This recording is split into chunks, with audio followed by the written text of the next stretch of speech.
Assalamualaikum warahmatullahi wabarakatuh. Waalaikumsalam warahmatullahi wabarakatuh. Alhamdulillah, wassalatu wassalamu ala asyrafil anbiya'i wal mursalin wa ala alihi wa ashabihi ajmain. Asyhadu an la ilaha illallah wa asyhadu anna Muhammadan abduhu wa rasuluh. Allahumma sholli ala Muhammad wa ala ali Muhammad fil alamin innaka Hamidum Majid. Rabbi shrah li sadri wa yassir li amri wahlul 'uqdatam min lisani yafqahu qawli amma ba'du. Alhamdulillah, puji syukur kehadirat Allah, malam hari ini kita bisa berjumpa kembali dalam acara Halaqah Pekanan Jumat malam yang diselenggarakan oleh Dompet Duafa Hong Kong dan IMAH Indonesian Muslim Association Hong Kong yang insya Allah malam hari ini kita akan dibersamai oleh Ustadz Abdurrahman Rojali bin Rojali berarti Ustadz ya. Ya,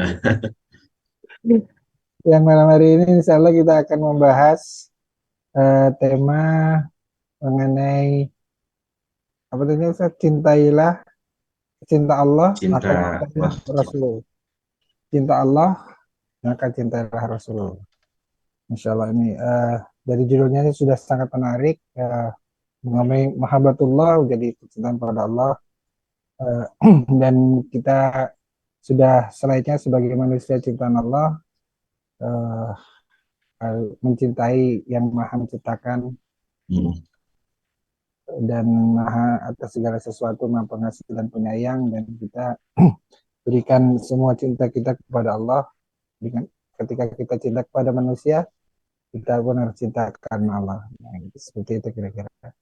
Semoga Allah memudahkan dan memberikan uh, kita hidayah pada malam hari ini, dan juga nanti Amin. semoga teman yang hadir yang mengikuti secara online maupun yang menyaksikan secara live di Facebook Dompet Duafa Hong Kong bisa mendapatkan manfaat dan meningkatkan iman kita semuanya. Amin amin ya rabbal alamin. Amin. Salam salawat semoga tetap tercurah untuk junjungan kita Nabi besar Muhammad Shallallahu Alaihi Wasallam, para sahabatnya, tabiin serta umat Islam memperjuangannya, dan semoga kita termasuk dalamnya. Amin amin ya rabbal alamin.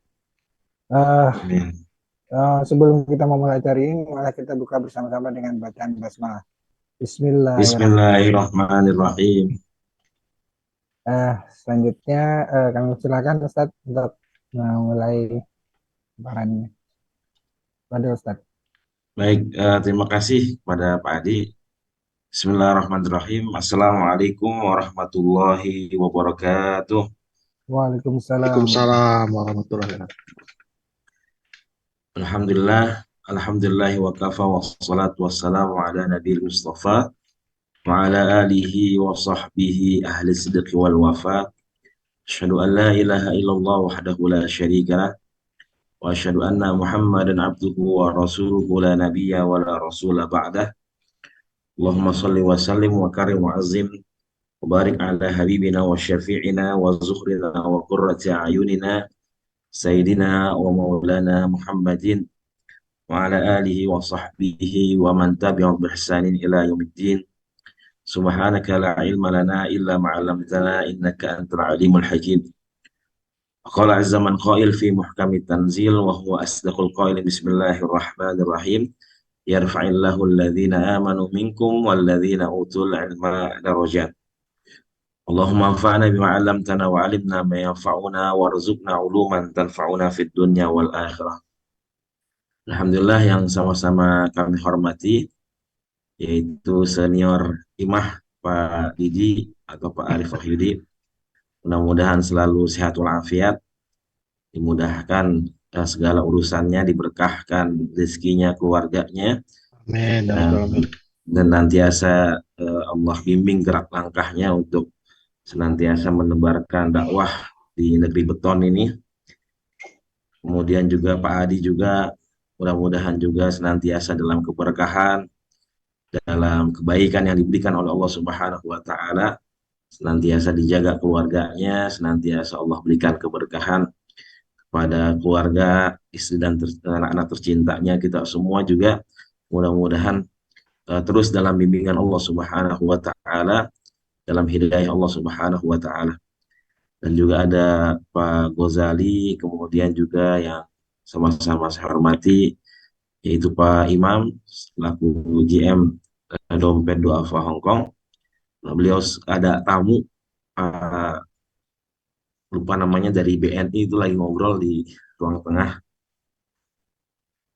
Jadi salam buat semuanya. Kata beliau tadi, mungkin insya Allah kalau beliau sempat, beliau akan gabung bersama kita. Alhamdulillah, senantiasa kita bersyukur kepada Allah Subhanahu wa Ta'ala untuk senantiasa menjadi hamba-hamba yang terus bersyukur, beribadah kepada Allah Subhanahu wa Ta'ala atas segala limpahan nikmat karunia yang telah Allah berikan. Mudah-mudahan kita menjadi hamba-hamba yang senantiasa bertakwa dengan beribadah secara apa sebaik-baiknya, ikhlaskan Allah Subhanahu wa Ta'ala. Salawat dan salam senantiasa kita haturkan kepada Nabi tercinta, Nabi besar Muhammad Sallallahu Alaihi Wasallam, beserta keluarga, para sahabat, dan para pengikutnya. Mudah-mudahan kita semua senantiasa terus dalam hidayah Allah, senantiasa terus menghidupkan sunnah-sunnah Rasulullah Sallallahu Alaihi Wasallam, sehingga Allah kumpulkan kita juga di yaumul akhir nanti di surganya Allah Subhanahu wa Ta'ala. Amin. Baik, para jamaah semua, Bapak-Bapak yang dirahmati Allah Subhanahu wa Ta'ala, izin share materi Pak Adi dan Pak Didi. Ya, silakan Ustadz. Udah bisa langsung kayaknya. Ya, Nggak ada bisa langsung. habisnya nih. Jadi insya Allah sama-sama kita belajar, sama-sama kita muzakarah, mengulang bahwasanya bagaimana firman Allah Subhanahu wa Ta'ala di surah Ali Imran ayat 31 sampai 32, bahkan di beberapa ayat yang lainnya yang menegaskan bagaimana bentuk ketaatan kita kepada Allah Subhanahu wa Ta'ala. Ya, barometernya, ukurannya adalah bagaimana kita bisa patuh dan taat tunduk ya dengan menghidupkan, menjalankan sunnah-sunnah Rasulullah Shallallahu Alaihi Wasallam. Di surah Al Imran ayat 31 sampai 32, Allah Subhanahu wa Ta'ala di dalam firman-Nya, Allahu Jalla wa Ala mengatakan, A'udzubillahi minasyaitonir rajim, Bismillahirrahmanirrahim. Qul in kuntum tuhibbunallah fattabi'uni yuhibbukumullah wa yaghfir lakum dzunubakum wallahu ghafurur rahim. Qul ati'ullaha war rasula fa in tawallaw fa innallaha la yuhibbul kafirin. Allah Subhanahu wa Ta'ala mengajarkan kita, mengingatkan kita bagaimana Allah memerintahkan Nabi kita Nabi Muhammad sallallahu alaihi wasallam yang sebagai bukti patuh dan tunduk kepada Allah. Allah mengatakan, Kul, katakanlah, in kuntum tuhibbunallah, katakanlah wahai Muhammad kepada umatmu, kita semua sebagai umat Rasulullah sallallahu alaihi wasallam, in kuntum tuhibbunallah, kalau kita semua umat Rasulullah sallallahu alaihi wasallam mengaku cinta kepada Allah Subhanahu wa Ta'ala, maka Allah mengatakan fattabi'uni, maka ikutilah aku, kata Allah Subhanahu wa Ta'ala, yuhibbukumullah, maka Allah akan memberikan cintanya buat kita semua. Wa yaghfir lakum, bahkan bukan hanya saja cinta, bukan sekedar cinta, tapi bagaimana Allah berikan ampunan buat kita semua. Yaghfir lakum dzunubakum, ya dosa-dosa kita semua diampuni oleh Allah Subhanahu wa Ta'ala, wallahu ghafurur rahim.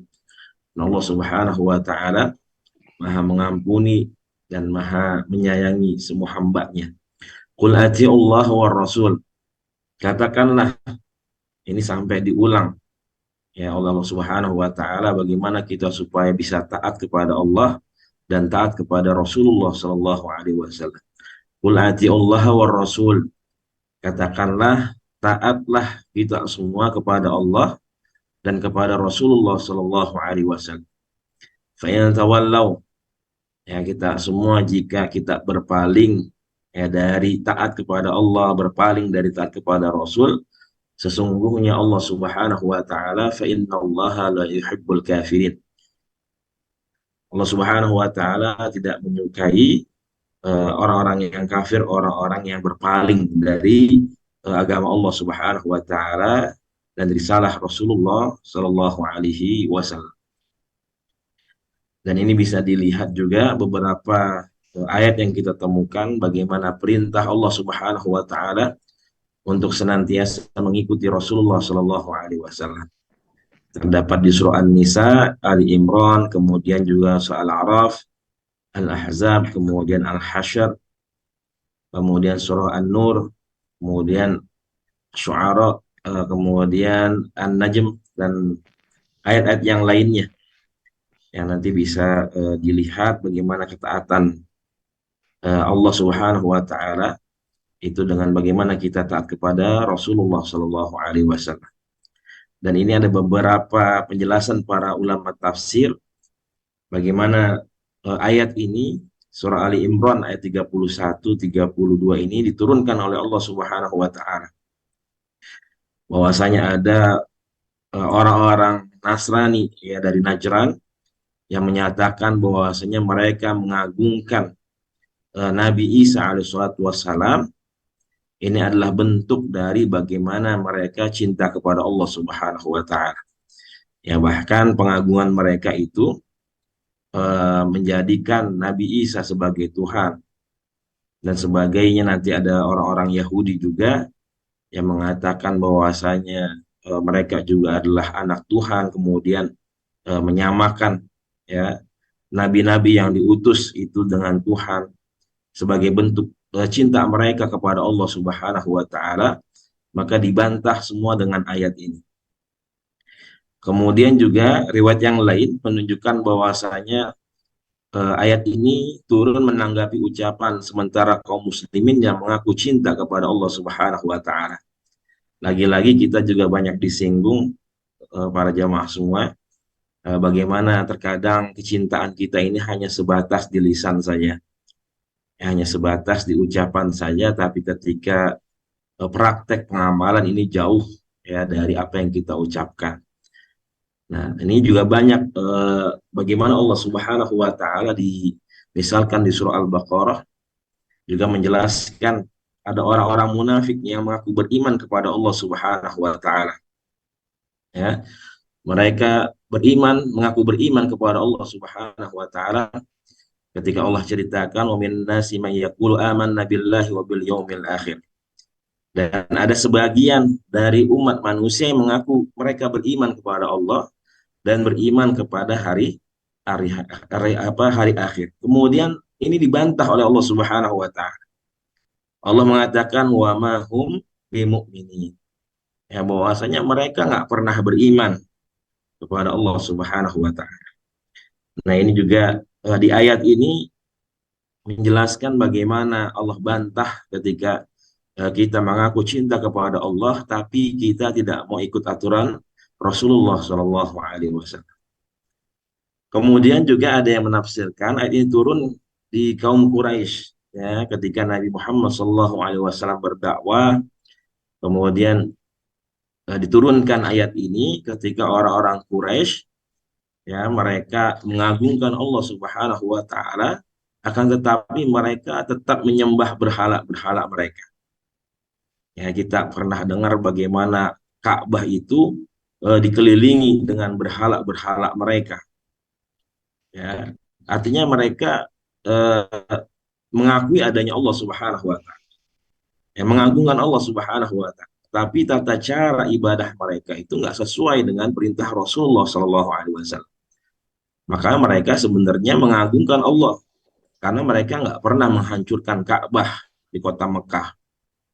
Ya, bahkan ketika Abrahah mau menghancurkan Ka'bah itu, menghancurkan Ka'bah di kota Mekah itu, kakeknya Nabi Muhammad SAW, Abdul Muttalib itu, ketika untanya diambil sama Abrahah, ya langsung dia menghadap Abrahah, yang dia khawatirkan adalah untanya, ya bukan Ka'bah yang akan diserang oleh Abrahah. Yang dia minta ketika itu adalah untanya. Ya, kemudian Abrahah meminta kunci Ka'bah untuk diserahkan kepada dirinya. Nah, ketika diserahkan kepada Abrahah ini kunci Ka'bah, Abdul Muthalib mengatakan bahwasanya inna hadzal jamal bahwasanya unta-unta ini ada yang punya, yaitu diriku. Wa hadzal bait rabban. Kemudian bahwasanya eh, rumah itu, Ka'bah itu yang kamu minta kuncinya juga ada yang memiliki. Ya, jadi ketika ingin dihancurkan, artinya Abdul Muthalib ini udah pasrah bahwasanya kamu mau hancurin hancurin, tapi nanti ingat ada yang memiliki ini rumah. Ya, ada yang menjaga pasti. Siapa yang menjaga? Yang memiliki ini rumah. Artinya orang-orang kafir Quraisy ketika itu mereka benar-benar mengagungkan Ka'bah, kemudian tahu adanya Allah Subhanahu wa taala. Tapi tata cara mereka beribadah tidak mau mengikuti apa yang diperintahkan oleh Rasulullah Shallallahu Alaihi Wasallam. Maka bagaimana Allah singgung, Allah peringatkan mereka bahwasanya ketika mengaku cinta kepada Allah Subhanahu Wa Taala, maka harus mengikuti apa yang dikatakan, yang diucapkan, yang diperbuat, kemudian yang ditetapkan oleh Rasulullah Shallallahu Alaihi Wasallam. Ya, dalam hadis, kalau kita belajar hadis, ya mungkin eh, Bapak-bapak semua sudah pernah mengkaji bagaimana hadis itu ada kaulan, perkataan, kemudian fi'lan, perbuatan dari Nabi, kemudian juga ada takrir, ya, ketetapan ya, dari Nabi, kemudian juga ada sesuatu yang baru diinginkan oleh Rasulullah SAW, akan tetapi Rasulullah belum kesampaian untuk mengerjakannya. Misalkan puasa eh, Tasu'a di bulan Muharram. Ya, jadi ketika Rasulullah hijrah ke Madinah, itu melihat orang-orang Yahudi juga berpuasa di tanggal 10 Muharram yang kita kenal dengan puasa Asyura. Ketika ditanya mereka, bahwasanya mereka berpuasa karena eh, ber, mengucapkan rasa syukur, diselamatkan Nabi Musa dari kejaran Firaun di hari Asyura tersebut. Nah, ketika tahu Rasulullah Shallallahu Alaihi Wasallam, orang-orang Madinah, Yahudi Madinah ini berpuasa di tanggal 10, maka Rasulullah mengingatkan tahun depan kita tanggal 9 dan 10 untuk membedakan puasa orang Yahudi dan orang Nasrani, orang Muslim, orang Yahudi dengan orang Muslim. Maka sebelum tahun depan bertemu dengan bulan Muharram, tanggal 9, Rasulullah telah lebih dulu dipanggil oleh Allah Subhanahu wa Ta'ala. Nah, ini yang Allah Subhanahu wa Ta'ala jelaskan di beberapa ayat tentang pengakuan orang-orang Yahudi dan orang-orang Nasrani, ya, yang mengatakan bahwasanya mereka adalah anak-anak Allah dan kekasih-kekasihnya. Di surah Al-Maidah ayat 18, Allah Subhanahu wa Ta'ala menceritakan klaim mereka. Ya, mereka mengatakan bahwasanya waqalatil yahud wan nasara nahnu abnaullahi wa ahibba'uh. Orang-orang Yahudi, orang-orang Nasrani, mereka mengatakan bahwasanya kami adalah anak-anak Allah, ya, wa ahibba'uh, dan kami adalah kekasih-kekasihnya Allah Subhanahu wa taala. Ya, jadi klaim lagi dari mereka bahwasanya mereka mengaku orang-orang yang senantiasa mencintai Allah Subhanahu wa taala. Ya, bahkan mereka mengatakan bahwasanya mereka ini adalah kekasih-kekasih dan anak-anak Allah Subhanahu wa taala.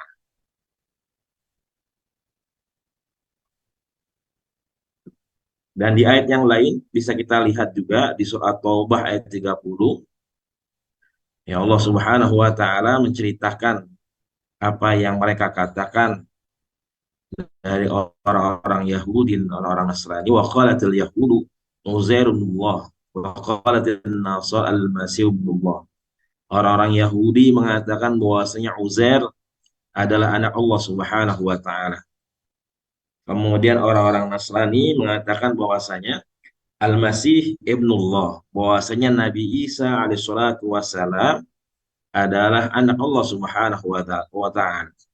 Ya, dzalika qauluhum bi afwahim yudahuna qaulal ladzina kafaru min qabl qatalahumullahu an yafaqun.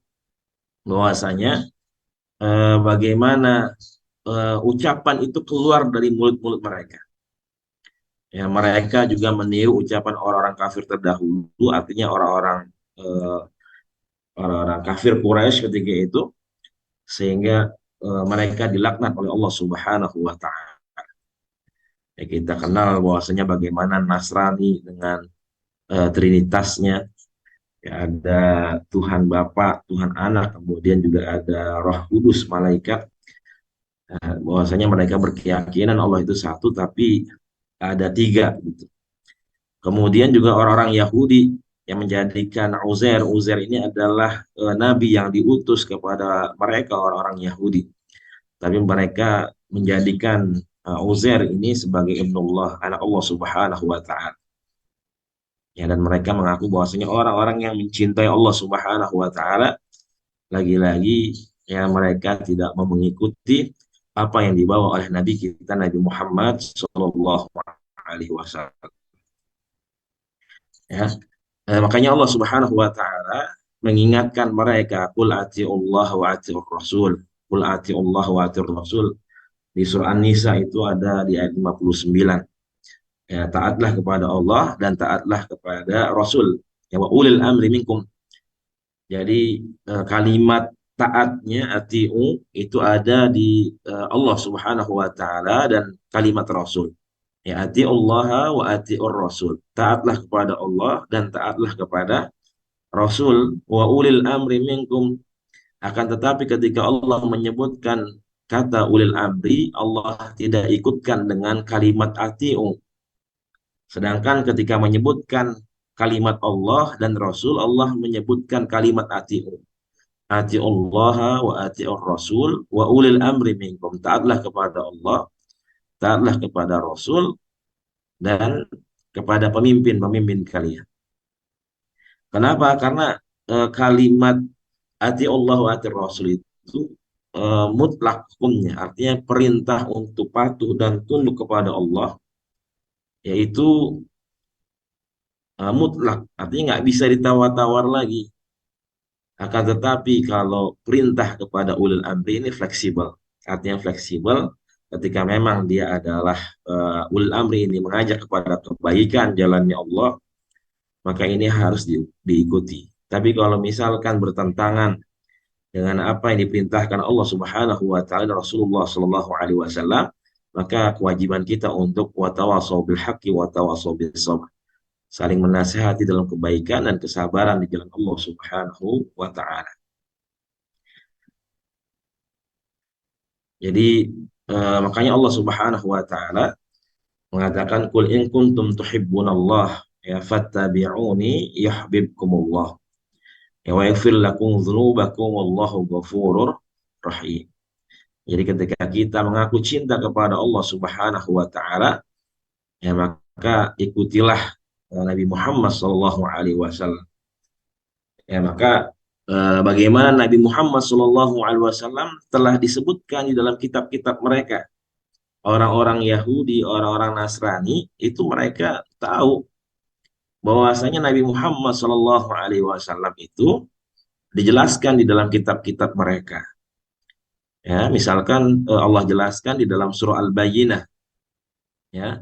Allah mengatakan lam yakunil ladzina kafaru min ahlil kitabi wal musyrikina munfakina hatta ta'tiyahumul bayyinah rasulun minallahi yatlu suhufan mutahharah fiha kutubun qayyimah wa ma tafarraqal ladzina utul kitaba illa min ba'di ma ja'atuhumul bayyinah. Jadi orang-orang Yahudi, orang Nasrani ini mereka terpecah belah ketika didatangkan diutus Nabi kita Nabi Muhammad Shallallahu Alaihi Wasallam.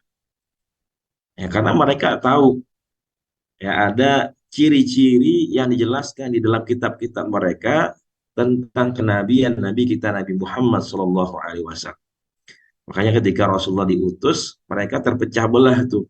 Ada mereka yang tetap taat kepada kitab-kitab mereka, akan tetapi ada juga mereka yang nggak mau ya beriman kepada Rasulullah Shallallahu Alaihi Wasallam, padahal sudah dijelaskan di dalam kitab-kitab mereka. Ya, artinya gengsi, ya mereka tidak mau mengakui ya akan kerasulan Nabi kita Nabi Muhammad Shallallahu Alaihi Wasallam. Yang salah satu yang mengakui atau ikut mengikuti kebenaran apa yang dijelaskan dalam kitab mereka. Misalkan sahabat Rasulullah Salman Al-Farisi, ketika dijelaskan di dalam kitab mereka itu bahwasanya Rasul itu tidak menerima sedekah. Al-anbiya la yaqbalu sedekah, bahwasanya para nabi tidak menerima sedekah. Maka dia coba itu Salman Al-Farisi untuk memberikan sedekah kepada Nabi Muhammad SAW. Dan benar ketika itu Rasulullah menolak ya sedekah dari Salman Al-Farisi. Kemudian dia ulang lagi, kemudian dia bertemu dengan Rasul, kemudian dia bilang ini hadiah, ya walakin yakbal hadaya. Kan tetapi para nabi dan rasul itu menerima hadiah. Jika diberikan hadiah kepada Nabi Muhammad SAW itu, kemudian Rasulullah baru menerima pemberian dari Salman Al-Farisi. Kemudian karena saking penasarannya ini sahabat Rasulullah ya akan kerasulan kenabian Nabi Muhammad SAW, dijelaskan di dalam kitab mereka itu bahwasanya ada tanda, kalau kita bahasa kita apa, tompel gitu, ada tanda di belakang punduknya Rasulullah SAW. Nah itu ketika itu Salman Al-Farisi malu-malu untuk mendekati Rasulullah SAW. Akan tetapi ketika Rasulullah sudah diberikan kabar, dibisikkan oleh malaikat Jibril bahwasanya ini orang Salman Al-Farisi ini mau melihat tanda kenabian, kerasulan, maka langsung ditunjukkan kepada Salman Al-Farisi di belakang pundaknya Rasulullah SAW itu tanda kerasulan yang dijelaskan di dalam kitab-kitab orang Yahudi dan orang-orang Nasrani. Ya, maka ini menjadi gambaran buat kita semua ya, bagaimana secara jelas ya, kita semua diperintahkan untuk senantiasa ya, patuh dan tunduk kepada Allah Subhanahu wa taala. Makanya Allah mengatakan tuhibbuna, qul in kuntum tuhibbuna, ya yang kita cintai. Kalau kita ngaku cinta kepada Allah, akan tetapi kebanyakan kita cintanya bukan kepada Allah. Ngakunya doang cinta kepada Allah, tapi kita lebih cinta kepada harta kita. Misalkan ketika memang ada zakat yang harus dikeluarkan ketika sudah mencapai nisabnya, ketika sudah mencapai haulnya, maka ini ketika dia cinta kepada hartanya, maka hakikatnya harta itu dikeluarkan. Nah, itu cinta yang sebenar-benarnya. Tapi ketika misalkan dia cintanya berlebih-lebihan dengan hartanya, maka harta ini nggak bisa menjadi keberkahan buat dirinya. Nggak bisa menjadi penolong buat dirinya ketika dia menahan harta tersebut, ya ketika memang harus dikeluarkan zakatnya. Ataupun misalkan ketika harta ini sudah menjadi harta warisan, maka bagaimana Allah Subhanahu wa taala langsung memberikan takaran-takaran ya kepada ahli waris, ada seperdua, ada seperempat, ada sepertiga, seperenam, dan itu yang menentukan langsung bukan Rasul, tapi bagaimana Allah Subhanahu wa taala.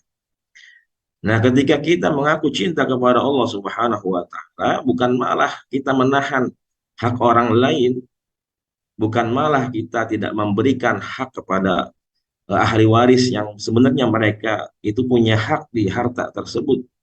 Tapi ketika kita mengaku cinta kepada Allah Subhanahu wa taala, cinta kepada harta ini, maka kita berikan ya harta itu, ya warisan tersebut sesuai dengan haknya masing-masing. Nah, itu bagaimana? Makanya Allah jelaskan bahwasanya karena cinta ini akan membawa ke dalam ridhonya Allah Subhanahu wa taala. Ya, dengan cinta ini akan mendapatkan keberkahan, mendapatkan keridhaan dari Allah Subhanahu wa taala. Ya, maka ketika kita mengaku cinta kepada Allah, ya di sini kan Allah balas ya. Bukan hanya saja Allah cintai, tapi bagaimana Allah berikan ampunan. Jadi kalau kita hanya cinta kepada Allah, balasannya bukan hanya Allah cinta kepada dirinya, tapi bagaimana balasan yang berlimpah yang Allah berikan buat kita semua. Wa yaghfir lakum dzunubakum, bahwasanya Allah akan mengampuni dosa-dosa kita. Jadi kalimatnya di sini jamak, banyak ya, dzunubakum. Kalau satu dosa dzambun, ya kalau banyak dzunub. Ya makanya di sini Allah mensifati dirinya dengan wallahu ghafurun. Ya Allah Subhanahu wa taala Maha mengampuni. Jadi ghafurun itu sifat Allah Subhanahu wa taala yang senantiasa terus mengampuni dosa-dosa kita. Ya karena memang kita manusia biasanya banyakkan dosanya, gitu, banyakkan salahnya. Ya makanya di sini wallahu ghafurun. Ya setelah Allah mengatakan wa yaghfir lakum dzunubakum, bahwasanya Allah Subhanahu wa taala mengampuni dosa-dosa kita. Ya wallahu ghafurun. Ya, jadi ghafurun ini biasanya disandingkan dengan kalimat dzunub. Yang artinya memang kita begitu banyak dosa-dosa kita kemudian diampunin sama Allah Subhanahu wa taala. Karena memang kita biasanya ibadah, ya sholat kemudian ya maksiat lagi, ya sholat maksiat lagi. Bahkan Al Habib Umar bin Hafid mengatakan bahwasanya kalau kita belum bisa meninggalkan maksiat, yang penting kita jangan meninggalkan sholat, jangan meninggalkan istighfar, mohon ampun kepada Allah Subhanahu wa taala. Ini mudah-mudahan dengan senantiasa kita beristighfar, mohon ampun, kita mendirikan sholat, ini menjadi benteng buat kita, ya supaya nanti kita bisa melepaskan kebiasaan kita untuk berbuat maksiat, ya berbuat maksiat kepada Allah Subhanahu wa taala.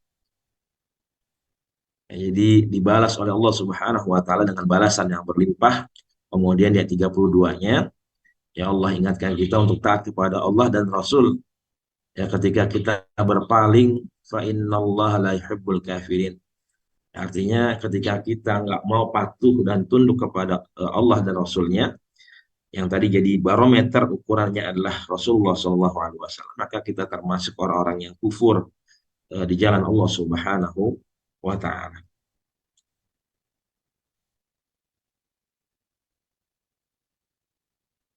Kemudian ada Syekh Utsaimin rahimahullah ta'ala, bahwasanya ini dalam kitab Syarah Riyadhus Shalihin, sebagian ulama mengatakan bahwasanya ayat ini adalah sebagai ayat ujian. Ya, karena tadi bahwasanya Allah menguji suatu kaum ketika mereka mengaku mencintai Allah Subhanahu wa taala, maka Allah mengatakan bagaimana mereka itu konsekuensi mereka bahwasanya untuk senantiasa patuh dan tunduk kepada Nabi Muhammad SAW. Ketika kita cinta kepada Allah, maka cinta kepada Rasulullah SAW adalah bentuk cinta kepada Allah Subhanahu wa taala. Barang siapa yang mengaku mencintai Allah dan tidak mengikuti Rasul, maka pengakuannya itu tidak benar. Tetapi dia pembohong, karena di antara tanda kecintaan kepada Allah adalah mengikuti Rasulullah SAW. Maka mohon maaf para jamaah semua, masih ada orang-orang yang disebut dengan Al-Quraniyun, kelompok-kelompok yang hanya menjadikan Al-Quran itu sebagai landasan hukum mereka. Jadi mereka nggak mau memakai yang namanya hadis. Jadi mereka berpatokan bahwasanya landasan hukum, sumber hukum itu ya hanya Al-Quran saja. Ya, padahal kita bisa sholat, tahu bagaimana tata cara sholat, waktu sholat, ya, sholat maghrib, ya 3 rakaat dengan waktunya, kemudian juga sholat yang lainnya itu semua dijelaskan oleh Nabi kita Nabi Muhammad SAW di dalam hadis-hadisnya. Ya, tapi masih ada orang yang nggak mau menggunakan hadis ya sebagai rujukan. Kemudian juga ada, mohon maaf, ada orang yang maunya itu langsung kepada Rasul. Artinya ada orang yang nggak mau mengambil pendapat para ulama. Dia mengatakan saya belajar, saya ngambil langsung dari Rasul saja. Ya, saya nggak mau ngambil dari ulama satu, ulama dua, ulama A, ulama B. Nah ini juga sebenarnya keliru. Ya karena bahwasanya para ulama ini juga adalah pewaris para nabi. Bagaimana Rasulullah SAW mengatakan, al-anbiya wa rasul lam yarisu dirhaman wala dinaran walakin yarisul ulama. Bahwasanya para nabi dan rasul tidak mewariskan harta dirham wala dinar, akan tetapi mewariskan para ulama. Dan ulama ini juga semua kembalinya atau menyambungnya sanadnya itu kepada Nabi kita Nabi Muhammad Shallallahu Alaihi Wasallam. Ya, ya karena mungkin perbedaan pendapat, maka timbullah yang terkenal kan ada 4 mazhab, ya, Imam Malik, Imam Hanafi, Imam Syafi'i, Imam Hambali. Nah, walaupun memang sebenarnya banyak madhab, tapi akan tetapi yang masyhur adalah 4 mazhab tersebut.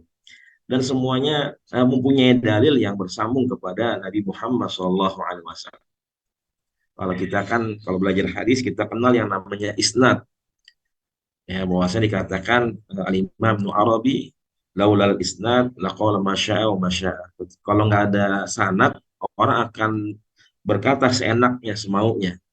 Makanya dalam Islam senantiasa semua ajarannya itu bersanad, menyambung, apa bersambung kepada Nabi kita Nabi Muhammad Shallallahu Alaihi Wasallam. Makanya eh, kita pastikan guru-guru kita menyambung sanadnya, kita tahu kompetensinya itu kepada para ulama, para guru-gurunya yang bersambung terus kepada Nabi kita Nabi Muhammad Shallallahu Alaihi Wasallam. Kemudian terakhir mungkin ini yang dijelaskan di dalam kitab Asy-Syifa bi Ta'rifi Huquqil Mustafa, karya Qadhi Iyad, menyebutkan tanda-tanda orang yang mencintai Rasulullah Shallallahu Alaihi Wasallam. Itu pertama tentunya mengikuti menghidupkan sunnah Rasulullah Shallallahu Alaihi Wasallam, baik berupa perkataan maupun perbuatan. Dalam hadis Rasul mengatakan, man ahya sunnati faqad ahabbani. Siapa orang yang menghidupkan sunnahku, maka dia telah cinta kepadaku. Wa man ahabbani dakhalal jannah. Dan siapa orang yang telah membuktikan cintanya kepadaku, maka dia bersamaku di surganya Allah Subhanahu wa taala. Dan yang kedua, memprioritaskan ajaran syariat Rasul. Kemudian rela untuk menyampingkan dorongan syahwatnya. Lagi-lagi tadi bagaimana kita bisa membuktikan apakah kita hambanya Allah yang mau ngikutin perintah Rasul, ya, atau kita masih menjadi hambanya hawa nafsu, hambanya setan. Ya, ketika kita nyari rizki, misalkan bangun subuh sebelum subuh, tapi nggak sholat subuh. Ini banyak di Indonesia juga saya temukan orang udah berangkat sebelum subuh, tapi dia nggak mau sholat subuh berjamaah, padahal dia keluar buat nyari rezeki. Ya, tapi dia lupa kepada sang pemberi rezeki. Pernah juga nemuin ojol itu, dia bilang, Ustadz, saya sekarang kalau maghrib, udah mau maghrib, dia matiin tuh handphonenya. Jadi udah nggak mau nerima orderan lagi sampai ba'da isya. Dia bilang dulu saya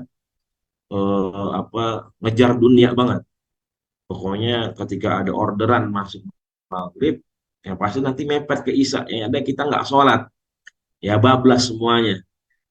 Ya, tapi alhamdulillah dia sadar bagaimana ketika sudah mau masuk maghrib, kemudian sampai isya, ya setelah isya baru dia buka kembali, dia terima kembali orderan. Yang ketiga, membenci manusia karena Allah bukan berdasarkan dendam pribadi.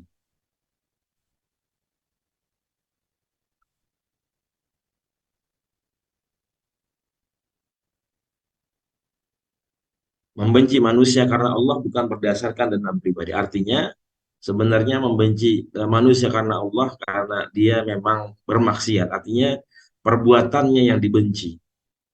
Ya, maka Rasulullah bagaimana mengingatkan, man ra'a minkum mungkaran falyughayyir biyadi. Kalau kita melihat kemungkaran, maka kita rubah dengan tangan kita. Kalau nggak bisa, fa'ilam yastati fabilisani. Kalau nggak bisa, maka dengan lisan. Fa'ilam yastati fabiqalbi. Kalau nggak bisa dengan perbuatan, nggak bisa dengan lisan, maka terakhir dengan hati, membenci. Ya, artinya jangan diri kita tuh ngebiarin, tapi ada perasaan untuk kita nggak senang dengan perbuatan manusia tersebut. Ya, karena dia berbuat kemungkaran. Maka ketika Rasul mengatakan fal yughayyir biyadihi, ya dengan tangan itu bisa diartikan dengan kekuasaan. Orang yang punya jabatan, punya kedudukan, maka di situ dia mempunyai wewenang besar untuk merubah keburukan, kemaksiatan menjadi sebuah kebaikan yang memang diperintahkan oleh Rasulullah Shallallahu Alaihi Wasallam. Kemudian juga banyak menyebut ya nama baginda besar Nabi Muhammad Shallallahu Alaihi Wasallam. Ya, artinya banyak bersolawat kepada Rasulullah Shallallahu Alaihi Wasallam. Kemudian juga rindu bertemu dengan Rasul. Ya, bahkan kita juga rindu ya pengen bolak-balik ke Madinah. Ya, kita ingin ziarah kepada makam Rasulullah Shallallahu Alaihi Wasallam. Kemudian juga menghormati dan memuliakan sang kekasih ketika namanya disebut. Ya, kita banyak mendengarkan bagaimana ketika nama Rasulullah SAW disebut, maka kita diperintahkan untuk bersolat kepada Rasulullah SAW. Kemudian mencintai orang-orang yang dicintai oleh Rasulullah SAW, yaitu keluarga Rasul dan para sahabat Rasulullah SAW, dan juga para pewaris para nabi dan Rasul. Kemudian membenci orang-orang yang memusuhi Rasulullah SAW. Kemudian juga mencintai Al-Quran. Tentunya karena Al-Quran ini diturunkan kepada Nabi kita Nabi Muhammad SAW. Kemudian yang terakhir, ya hidup zuhud di dunia dan rela untuk fakir. Maksudnya adalah sebenarnya zuhud ini bukan meninggalkan dunia seluruhnya. Akan tetapi bagaimana zuhud ini, pemahaman yang semestinya adalah menggunakan dunia dengan semestinya. Ya, jadi bagaimana di dalam surah Al-Qasas itu Allah mengatakan wabtaghi fima ataqallahu daral akhirah. Carilah eh, keberkahan negeri akhirat, akan tetapi walatan sanasibaka minad dunya. Jangan kalian meninggalkan bagian dari dunia yang Allah berikan. Ya, jabatan, kemudian gaji, rizki, harta yang berlimpah. Ya, maka tadi bagaimana bentuk syukur kita adalah menggunakan itu semua untuk senantiasa terus berbagi, menolong sesama. Ya, kita berinfak, bersedekah, zakat dan sebagainya. Ini bentuk bagaimana zuhud kita ketika di dunia. Nah, mungkin itu para jamaah semua yang rahmat subhanahu wa ta'ala. Mudah-mudahan kita bisa istiqomah dalam menghidupkan sunnah-sunnah Rasulullah Sallallahu Alaihi Wasallam. Bukan sekedar di lisan saja, memang berat ini. Karena yang namanya pembuktian perilaku amalan ini berat. Kalau ngomong doang memang benar enak. Apalagi saya kebanyakan ngomong ini ngomong terus. Jadi mudah-mudahan sama-sama kita watawasau bil haqqi watawasau bis sabr, saling mengingatkan dalam kebenaran dan kesabaran di Allah Subhanahu wa taala. Baik, mungkin itu Pak Adi, Pak Didi semua dan Pak Ghazali, mudah-mudahan yang sedikit ini bisa bermanfaat. Mungkin ada sesi diskusi atau sharing. Baik, terima kasih Ustadz. Alhamdulillah kita sudah mendengarkan tadi paparan lengkap dari Ustadz. Berawal dari hanya 2 ayat, kembangannya banyak banget. Kaget banget nih Ustadz. Ternyata di belakang 2 ayat Ali Imran 31-32 itu lebih banyak lagi yang ayat lain yang mendukung dan juga termasuk hadis Nabi. Dan ini kalau ini kesimpulan alim ulama ya Ustadz ya tadi ya. Kalau yang 10 bukti cinta pada Rasul ini ya Ustadz ya. Iya, ini ada kitab Asyifa. Asyifa.